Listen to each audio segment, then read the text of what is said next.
Yo, what's up, guys? Welcome back to another Chubbs Reviews, where I try to bring you a review every Monday, Wednesday, and Friday. And today, we're talking about a survival game called Subnautica. Been out for quite a while. I finally got around to checking it out, kind of. I'm very open with my videos, honest. I didn't technically play this game personally, but my crew did.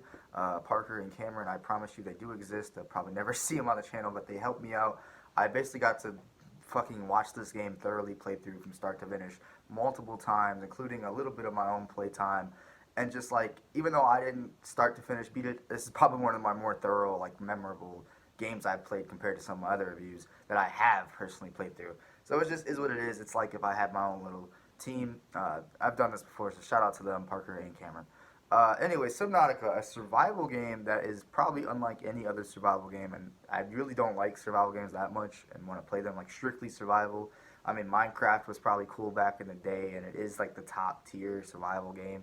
But this ain't no Minecraft. Subnautica is a survival game about you start off crashing your spaceship or like a huge ship or whatever into this alien planet that is basically completely an ocean, just nothing but water, and it's as deep as whatever. I mean, you start off in a shallow area, but it's deep as shit with all these alien fish and creatures and shit like that, and all these different resources all around you. And basically, yeah, you got to start to survive not only in a fucking ocean all by yourself, but an alien ocean all by yourself. And you'll start off real slow. The game, I've seen a lot of reviews. You'll either love or hate this game based on like how much games hold your hand. You know what I mean? Like a lot of Ubisoft games will give you a lot of markers telling you exactly where to go and what to do constantly. This is purely like you got to use your brain. When you first fucking drop in and you can make a knife to survive, the game doesn't tell you to make a knife, but you probably should make a knife. You got to make a repair tool so you can repair the little pod that you're in, and you can get signals or audio signals from the big ship that you came in, from other life pods that crashed along the ocean place with you. And you'll also get like information on alien species that used to live on this planet before. A lot of lores in this. It does take a little bit of reading. I mean, there are voice actors in here, but it's not like a huge story over your head. This game does have a story and a lot of lore that I do appreciate. Um, and yeah, like I said, the first few hours of the game are like any typical survival game. You think you're just here just to survive. That's what survival games usually are. They put you in an area, just survive until you're bored of the game and put it away. But then eventually something will happen that lets you know, hey, there's like more than just surviving going on here. Like you could fucking beat this game. You could do something. You can progress. You can transverse. You can, I don't know what transverse means. I don't you can explore the ocean. Not only does it go wide, it's also deep. And that's how progression works in this game. I love how progression works. Basically, like, you start off and you have like nothing pretty much to help you breathe more or get more air when you're underwater or move faster. And that's how you want to progress at first. You want to get oxygen tanks and better oxygen tanks to be able to stay underwater longer. You get this like little like sea glide robot thing that helps you go faster. You get fins, um, and it just helps you go faster, farther out, and deeper, longer. Just that's how progression works at first, and eventually progression worked to where you got to go even fucking deeper, like 1,000 meters in this game. One thing that's good about this review in particular is I'm not spoiling any like visual spoilers, and that's just because I'm a shit YouTuber. But it's actually good for a game like this. This game, you 100% are in it for the visuals and like the spectacle and like holy shit, what is that giant fish fin in the distance that you can barely see, but you know there's something huge moving out there. Or same with there's something huge deep down below the surface or just below the water. It's just and all these different biomes. At first you start off in the safe shallows, and then there's like creep vines with these giant vines, and then you'll find these like jellyfish top mushrooms with these snake creatures inside of them, and it's just the environment and the fauna and the flora is just all so cool and unique, and there's tons of resources around. And like I said, the game does not hold your hand, but after a while of getting into that groove, it will start giving you some objectives, and you'll slowly find out where to go. And like I said, eventually the game will tell you to go deeper. And the only thing that's stopping you from going deeper is, I mean, I guess resources and you gotta make sure you get like eventually you get like a sea moth, which is like a little tiny submarine to just sit in, a one-person submarine, and it will go deeper. And you can increase its depth on that because eventually, at first it can only go 300 meters because it's got too much pressure. If it goes deeper than that, but then you can upgrade it.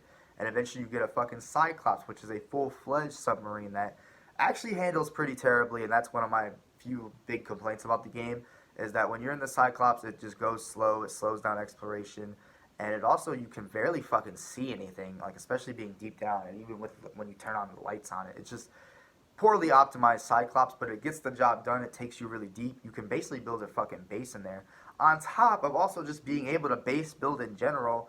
Out of the two people I've watched play this, one of them didn't base build at all. They just lived in the Cyclops, and the other one base built twice because they built a base like right where they spawned. I mean, you spawn like in a little pod thing, but then you go outside of the pod, you can build a base, and the bases look cool. You can have multiple rooms, multiple levels, especially underwater. It's really cool. You use solar panels and shit like that to give yourself power, and even thermal reactors, just all types of shit to build.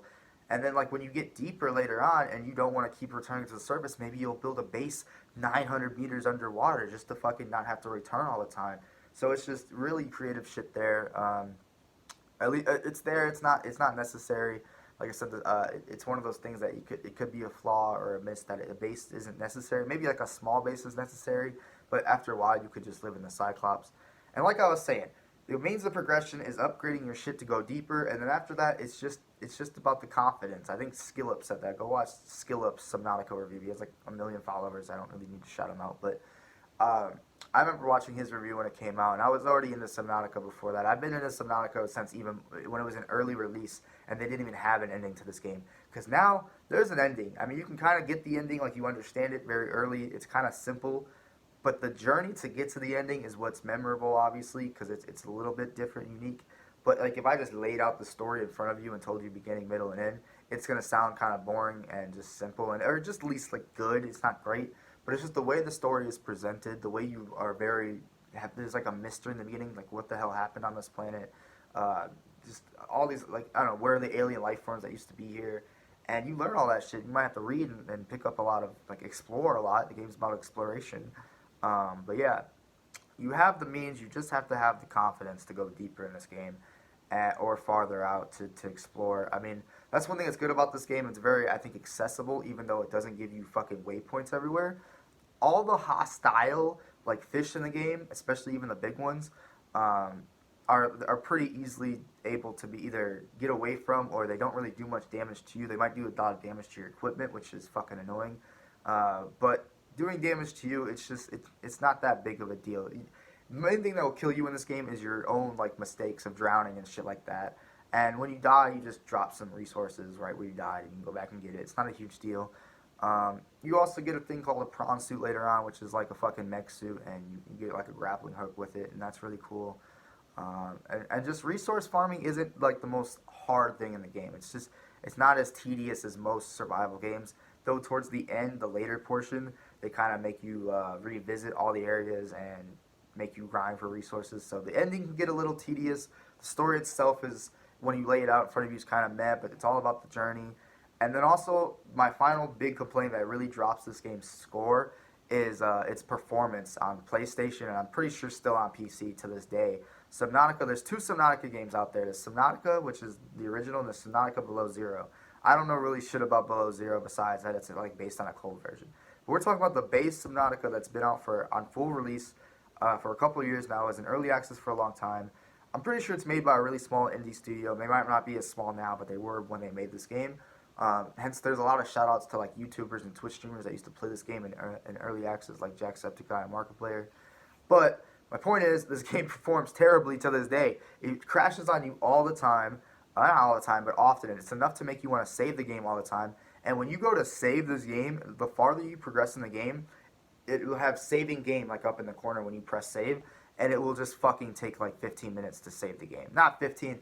I should have timed it so I could really tell you guys, but at most, probably the average like 5 minutes to save a game when you're really progressing farther, getting deeper, when you have more shit built, more inventories, space, more stuff in your inventory. The saving time is just so long. On top of that, you're getting frames so slowly, one by one, like majority of the time. So there's crashing. There's times that you think the game's gonna crash.